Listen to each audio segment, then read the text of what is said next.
Good morning विद्यार्थियों। आज हम एशिया महाद्वीप की भूआकृति के बारे में विस्तार से विश्लेषण करेंगे। एशिया महाद्वीप का जो भूआकृतिक विश्लेषण है उसमें यहाँ पर पाए जाने वाली जो विविधता है उनके आधार पर कई भागों में विभाजित किया है, जिसे हम इस भूआकृतिक को हम उच्चावच के रूप में भी देख सकते हैं और उसी का हम विस्तार से विश्लेषण करेंगे। यह है BA part 3 paper first regional geography of world के अंतर्गत है, जिसमें हम एशिया की जो उच्चावचीय स्थितियाँ हैं उनका हम विश्लेषण करेंगे।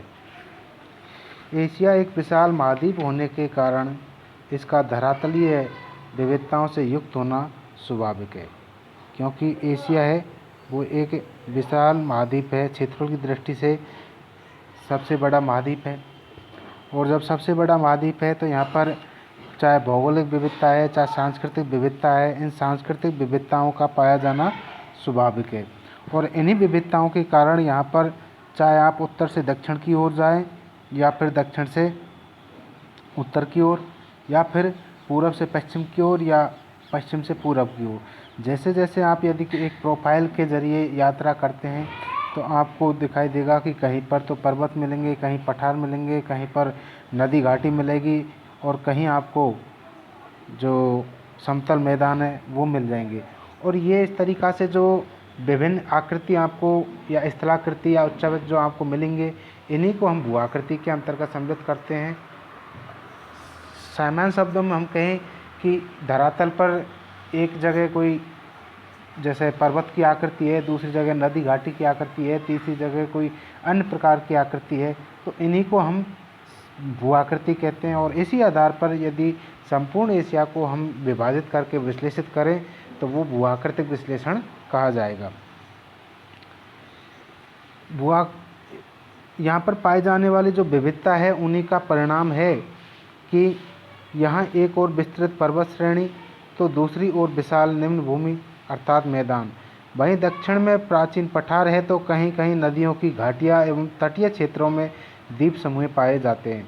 तो मैंने आपको पहले भी बताया है इस चीज़ के बारे में कि यदि हम एक प्रोफाइल के ज़रिए या हम पैदल यात्रा करते हैं, चाहे हम उत्तर से दक्षिण करें या पूर्व से पश्चिम करें, तो आपको एक जैसा धरातल आपको नहीं मिलेगा। इस धरातल में जो विविधता है वो विविधता ही यहाँ की जो भूआकृति है उसको निर्धारित करती है।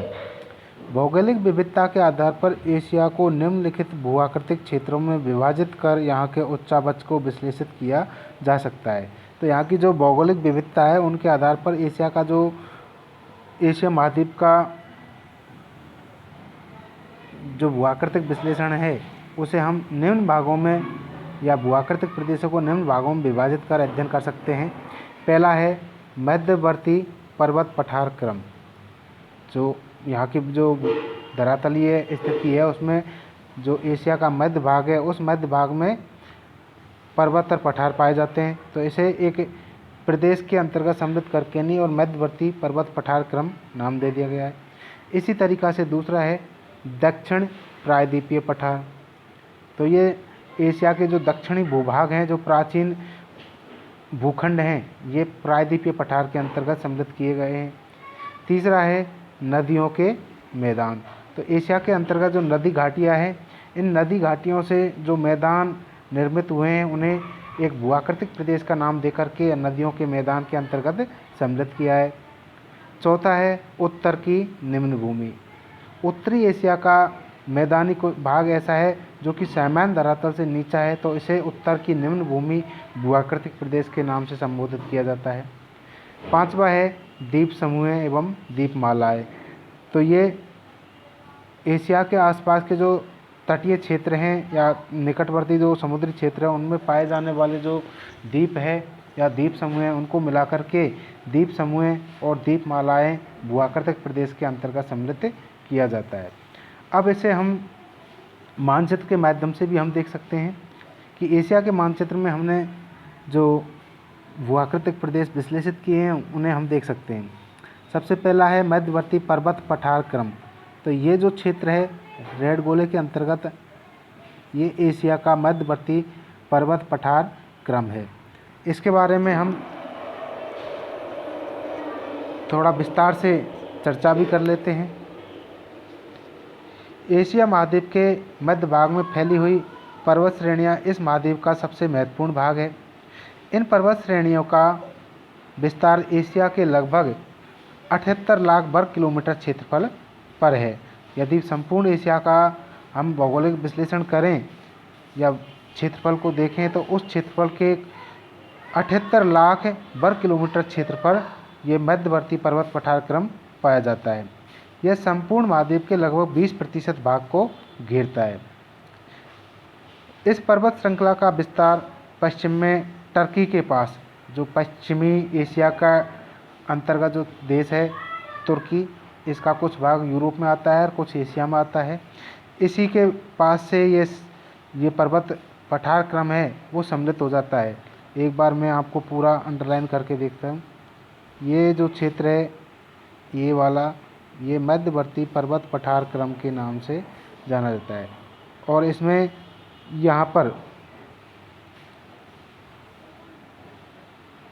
यहाँ तुर्की का जो क्षेत्र है वो प्रारंभ होता है और पूरब में यह तुर्की से प्रारंभ होकर के, अर्थात टर्की से यह प्रारंभ होकर के भूमध्य सागर के तट से पूरब में बेरिंग सागर तक एशिया के मध्य भाग में विस्तृत है। हम एरो के निशान से हम देखते चलते हैं कि इधर से ये क्रम चालू होता है और ये इधर बेरिंग सागर, यहाँ पर बेरिंग सागर है, यहाँ तक ये मध्यवर्ती पर्वत पठार क्रम विस्तृत है, एक श्रृंखला के रूप में पाया जाता है। इन पर्वत श्रेणियों के मध्य अनेक उच्च पठार भी सम्मिलित है। जो पर्वत श्रेणियाँ हैं मुख्य रूप से इन पर्वत श्रेणियों में हमारे हिमालय पर्वत है, किरथिर पर्वत है, सुलेमान है, ज़ेग्रोस है, पोंटिंग है, ये सारे पर्वत श्रेणियाँ इसी पर्वत क्रम के भाग है। और इन्हीं में बीच बीच में क्या है कि या तो कहीं दो पर्वत श्रेणियों के मध्य में अंतर पर्वत पठार है या फिर उच्च पर्वतीय क्षेत्रों के ऊपर पठार है, और इन पठारी क्षेत्रों को सम्मिलित करके ही इस संपूर्ण भाग को मध्यवर्ती पर्वत पठार क्रम नाम दिया है। इसी क्षेत्र में उच्च पर्वत श्रेणियों के ऊपर पामीर की घाट है, जो कि जो ब्लैक है, ये आपको दिखाई दे रहा है ब्लैक, ये पामीर की घाट के नाम से जाना जाता है। इस पामीर की घाट को दुनिया की छत के नाम से जाना जाता है। ये विश्व की सबसे ऊंची पर्वतीय क्षेत्रों के अंतर्गत सबसे ऊंचा पठार है। इस मध्यवर्ती पर्वतीय क्षेत्र है, इसको संक्षिप्त रूप से कुछ उपविभागों में विभाजित कर देते हैं, जिनमें पहला है तिब्बत का पठार। यह हिमालय कुनलुन पर्वत श्रेणियों के मध्य है, जो कि विश्व का सबसे ऊंचा पठार है, जिसकी ऊंचाई लगभग 4500 मीटर है। इस पठार के उत्तरी पश्चिमी छोर पर काराकोरम पर्वत श्रेणी है, जो कि हम भारत के अंतर्गत भारत के भूआकृतिक प्रदेश पढ़ते हैं तो उनमें काराकोरम श्रेणी है, उसका भी अध्ययन करते हैं, तो वही काराकोरम श्रेणी इस क्षेत्र में पाई जाती है। दूसरा है तारम बेसिन। इस मध्यवर्ती पर्वत पठार क्रम का ही दूसरा उपविभाग है तारम बेसिन। यह तियान शान और कुनलुन पर्वत श्रेणियों के मध्य स्थित है। यहाँ पर इस क्षेत्र में तारम बेसिन स्थित है और तिब्बत का पठार है, जो इस क्षेत्र में पामीर की घाट के पास में है। यह तियान शान और कुनलुन पर्वत श्रेणियों के मध्य स्थित है। तारम बेसिन है जो तियान शान और कुनलुन पर्वत श्रेणियों के मध्य स्थित है, जो कि एक शुष्क पठार है। इस पठार में चीन का सिंकियांग प्रांत है, जो राज्य है उसका अधिकांश भाग सम्मिलित किया जाता है। अगला है जोंगेरियन बेसिन। तारम बेसिन और जोंगेरियन बेसिन ये दोनों ही चीन के अंतर्गत आते हैं। तो दूसरा है जोंगेरियन बेसिन। यह सिंकियांग प्रदेश के उत्तर में तियान शान तथा अल्टाई पर्वत श्रेणियों के मध्य स्थित है। यह एक छोटा पठार भी है, सामान्य धरातल से ऊंचा होने के कारण एक पठार रूप में भी है, लेकिन पर्वतीय श्रेणियों के मध्य में यही उच्च भूभाग है वो बेसिन के रूप में भी पाया जाता है, जो जोगेरियन बेसिन के नाम से जाना जाता है। अगला उपविभाग है सैदाम का पठार। यह कुनलुन अल्ताइनतांग पर्वत श्रेणियों के मध्य स्थित है। इसके बाद में इसी मध्यवर्ती पर्वत पठार क्रम, अब तक का ये जो भाग है वो हो गया, जिसमें हमारे 3 उपविभाग थे, तिब्बत का पठार, तारिम बेसिन और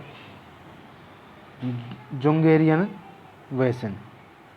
अब चलते हैं हम जो पामीर की गांठ है, पामीर की गांठ, इस गांठ से हम पश्चिम की ओर चलते हैं, और पश्चिम की ओर चलते हैं तो हम देखते हैं कि यहाँ पर ईरान का पठार है। ईरान का पठार है वो एलबुर्ज और जैग्रोस पर्वत श्रेणियों के मध्य स्थित है। यह पठार चारों ओर से पर्वत श्रेणियों द्वारा घिरा हुआ है, तो ये भी इसका उपविभाग है। इससे आगे और पश्चिम में हम चलते हैं तो एशिया माइनर का पठार कहलाता है। यहाँ पर जो तुर्की देश है, तुर्क, उसके पास है। इसे आर्मीनिया की गांठ से पश्चिम की ओर 2 पर्वत श्रेणियाँ निकलती हैं। यहाँ पर तो पामीर की गांठ है यहाँ, और इसी तरह की एक गांठ है आर्मीनिया की गांठ यहाँ तुर्की के पास में। और इस आर्मीनिया की गांठ से पश्चिम की ओर 2 पर्वत श्रेणियाँ निकलती है। उत्तरी पर्वत श्रेणी को पोंटिंग श्रेणी तथा दक्षिणी पर्वत श्रेणी को टॉरस श्रेणी के नाम से जाना जाता है, और इन दोनों श्रेणियों के मध्य ही एशिया माइनर का पठार है, जिसे आर्मीनिया का पठार के नाम से भी जाना जाता है। कहीं कहीं इसे अनातोलिया का पठार भी कहते हैं। एशिया माइनर के पठार को अनातोलिया का पठार भी कहा जाता है। लास्ट है इसका उपविभाग अल्दान का पठार। यह रूस के अंतर्गत जो मंगोलिया क्षेत्र है, इधर इस मंगोलिया क्षेत्र में अल्दान का पठार पाया जाता है। अगला जो मुख्य भूआकृतिक प्रदेश है वह है दक्षिण प्रायद्वीपीय पठार। तो दक्षिण प्रायद्वीपीय पठार के अंतर्गत हम देखते हैं कि हम पहले भी एशिया की जो भूगर्भिक संरचना है उसके बारे में हम विस्तार से विश्लेषण कर चुके हैं, और उसी के अंतर्गत यदि हम पुनः इसका विश्लेषण करें तो हम देखते हैं कि एशिया के जो दक्षिणी भाग हैं उनमें हमारे जो प्राचीन भूखंड है वो पाए जाते हैं, और प्राचीन भूखंडों में हमारे 3 मुख्य भाग है। एक तो है अरब का प्रायद्वीप, दूसरा है भारत का प्रायद्वीपीय पठार, और तीसरा है हिंद चीन का पठार। तो इस तरीक़ा से जो एशिया का प्रायद्वीपीय पठार है इसे 3 उपविभागों में विभाजित किया जाता है।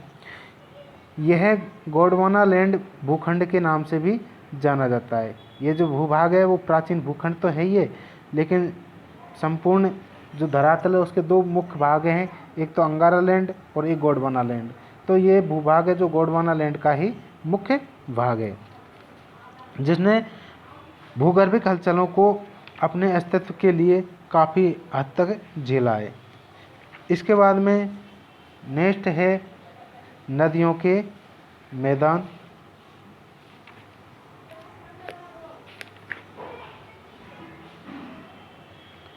तो एशिया के अंतर्गत जो नदी घाटियां हैं उनसे पाए जाने वाले या उनसे बनने वाले जो मैदानी क्षेत्र हैं उन्हें नदी घाटियों के मैदान या नदियों के मैदान के नाम से जाना जाता है। और एशिया के अंतर्गत ज़्यादातर जो नदियां हैं वो इस क्षेत्र में, इस रेड गोले में मैं कर रहा हूँ, इस क्षेत्र में सारी नदियां दक्षिण की ओर प्रवाहित होती हैं ज़्यादातर, और इन्हीं से नदी घाटियों का निर्माण होता है।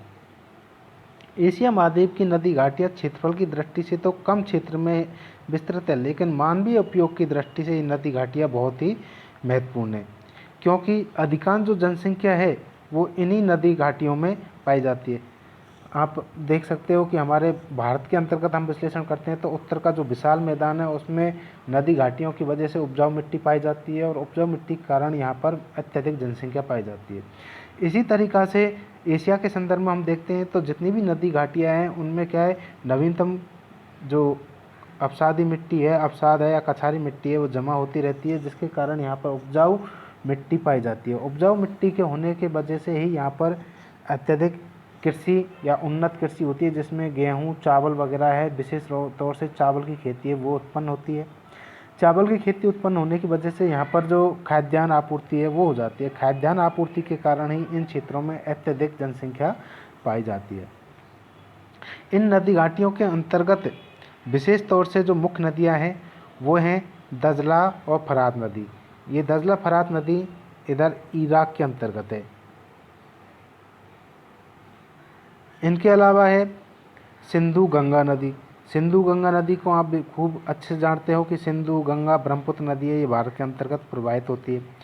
इसके बाद है इरावदी नदी जो कि म्यांमार में प्रवाहित होती है, यहाँ म्यांमार में प्रवाहित होती है। इसके बाद में है मीनाम मीकांग नदी। मीनाम और मीकांग नदी हैं जो इधर वियतनाम, मलेशिया, इन क्षेत्रों में, कुल मिला के इस क्षेत्र में ये दोनों नदियाँ प्रवाहित होती है। इनके बाद है सीक्यांग, यांगटी सीक्यांग और हंग हो नदी जो कि इन चीन के क्षेत्रों में प्रवाहित होती हुई और इधर समुद्री क्षेत्रों में गिरती है। तो इन क्षेत्रों से जो मैदानी क्षेत्र हैं या घाटियाँ से निर्मित जो क्षेत्र हैं, इन्हें नदियों के मैदान के नाम से जाना जाता है। एशिया के अंतर्गत जितनी भी हमारी नदी घाटियाँ हैं, इन्हीं से यहाँ के जो जनसंख्या है उनका विकास हुआ है, अर्थात सांस्कृतिक विकास हुआ है। इसी वजह से यहाँ पर विभिन्न क्षेत्रों में विभिन्न प्रकार की संस्कृतियाँ भी पाई जाती है और इसी का मुख्य कारण है कि एशिया को, जो एशिया महाद्वीप है, इसे सभ्यता का भी पालना कहते हैं, क्योंकि सबसे पहले जितनी भी हमारी जो सभ्यता है, प्राचीन सभ्यता एशिया महाद्वीप के अंतर्गत ही अस्तित्व में आई है। इनसे अगला है अब नेक्स्ट उत्तर की निम्न भूमि। हमारे जो रूस का जो क्षेत्र है, साइबेरिया का जो क्षेत्र है, वो सामान्य धरातल से नीचा है। ये रेड गोले के अंतर्गत जो मैंने बताया है, ये बाकी क्षेत्र से नीचा निम्न होने के कारण और समतल क्षेत्र है, जिसकी वजह से इसे उत्तर का निम्न भूमि या उत्तर की निचली भूमि के नाम से जाना जाता है। इसे भी हम पुनः उपविभागों में विभाजित करते हैं, जिसमें पश्चिमी साइबेरिया का विस्तृत मैदान, जो साइबेरिया उसका पश्चिमी जो क्षेत्र है उसका विस्तृत मैदान, पूर्वी साइबेरिया का मैदानी और पर्वतीय भाग, मध्य साइबेरिया का पठारी भाग, रूसी तुर्की का मैदान। तो कुल मिला के ये जो उत्तरी क्षेत्र है, इसे तो पहले हम 3 भागों में विभाजित कर देते हैं।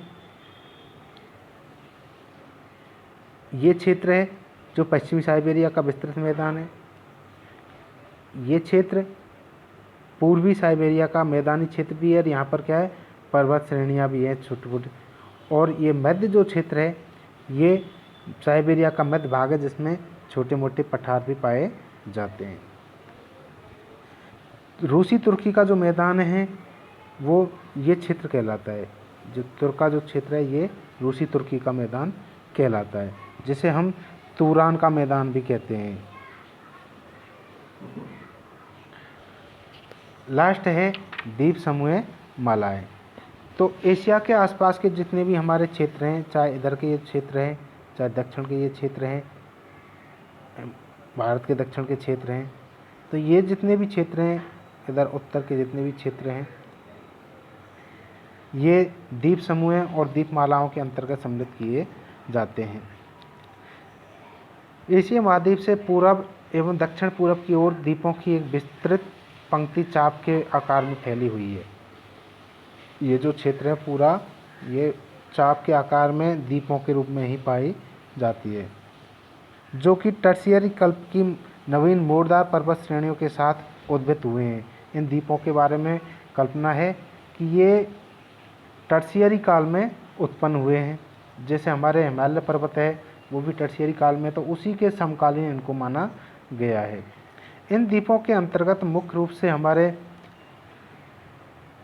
क्यूराइल द्वीप समूह, होन्शु, शिकोकू जो कि जापान के अंतर्गत है, फिलीपाइन जो कि फिलीपीन देश के अंतर्गत है, बोर्नियो, जावा, सुमात्रा जो कि इंडोनेशिया के अंतर्गत है, सिंगापुर इंडोनेशिया और मलेशिया के पास ही है। तो इन सारे जो द्वीप समूह हैं, इनको मिलाकर के द्वीप समूह एवं द्वीपमालाओं के अंतर्गत एशिया का भू-आकृतिक प्रदेश विश्लेषित किया गया है।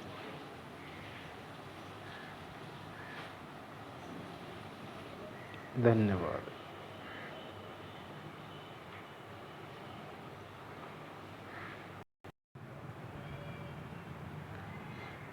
तो इस तरीक़ा से हमारे एशिया के जो उच्चावच हैं उन्हें हमने मुख्य रूप से 5 भागों में विभाजित कर अध्ययन किया है। कुछ विद्वान हैं जो एशिया के जो भूआकृतिक प्रदेश है या उच्चावचीय क्षेत्र है उनको ज्योमितीय आधार पर भी विभक्त करते हैं। तो हम देखते हैं एशिया के उच्चावच का ज्योमितीय विभक्तीकरण। कुछ विद्वानों ने एशिया को प्रादेशिक आधार पर विभाजित करके यहाँ के उच्चावच का विश्लेषण करने का प्रयास किया है, जिन्होंने एशिया को ज्योमितीय विभक्तीकरण के आधार पर विभाजित किया है, जो निम्न प्रकार है। भारतीय त्रिभुजाकार क्षेत्र, मलाया म्यांमार मलाया का क्षेत्र जो कि पंखाकार रूप में है, चीन का चौकोर पट्ट क्षेत्र, पश्चिमी एशिया का त्रिभुजाकार क्षेत्र, द्वीपीय वृत्तखंड। अब हम इन्हें ज्योमितीय विभक्तीकरण है, इसे भी हम मानचित्र के माध्यम से समझने का प्रयास करते हैं। तो एक एक हम देख लेते हैं। भारतीय त्रिभुजाकार क्षेत्र, ये जो त्रिभुज की आकृति में ये जो क्षेत्र अंकित हुआ है, ये भारतीय त्रिभुजाकार क्षेत्र के अंतर्गत सम्मिलित है। इस त्रिभुजाकार क्षेत्र को भारत के जो भूआकृतिक प्रदेश है उनमें विभाजित करके नहीं और फिर विस्तार से विश्लेषण किया जाता है। नेक्स्ट है मलाया म्यांमार मलाया का पंखाकार क्षेत्र। तो ये जो क्षेत्र है ये म्यांमार मलाया का पंखाकार क्षेत्र के नाम से जाना जाता है। इस क्षेत्र के अंतर्गत जो म्यांमार देश है और मलाया प्रायद्वीप है, इनके संपूर्ण जो देश है यहाँ पर पाए जाने वाली चाहे नदी घाटी है, पठार है, पर्वत है, मैदान है, उन क्षेत्रों को इस भूआकृतिक या उच्चावचीय प्रदेश के अंतर्गत सम्मिलित किया जाता है। नेक्स्ट है चीन का चौकोर पट्ट क्षेत्र। तो ये जो क्षेत्र है वो चीन का चौकोर पट्ट क्षेत्र के नाम से जाना जाता है। नेक्स्ट है पश्चिमी एशिया का त्रिभुज। तो ये जो क्षेत्र है वो पश्चिमी एशिया का त्रिभुजाकार क्षेत्र कहलाता है। इस क्षेत्र के अंतर्गत जो अरब प्रायद्वीपीय के पठार है उसके जितने भी आसपास के देश हैं, चाहे ईरान है, इराक है, यमन है, ओमान है, जितने भी देश हैं वो देशों का जो भूभाग है उस क्षेत्र के अंतर्गत सम्मिलित किया जाता है। और अंत में द्वीपीय वृत्तखंड। तो ये जो क्षेत्र है ये द्वीपीय वृत्तखंड के नाम से जाना जाता है। तो इस आधार से कुछ विद्वानों ने एशिया के जो भूआकृतिक क्षेत्र है या एशिया में जो उच्चावचीय क्षेत्र पाया जाता है उन्हें ज्योमितीय आधार पर विभक्त किया है। धन्यवाद।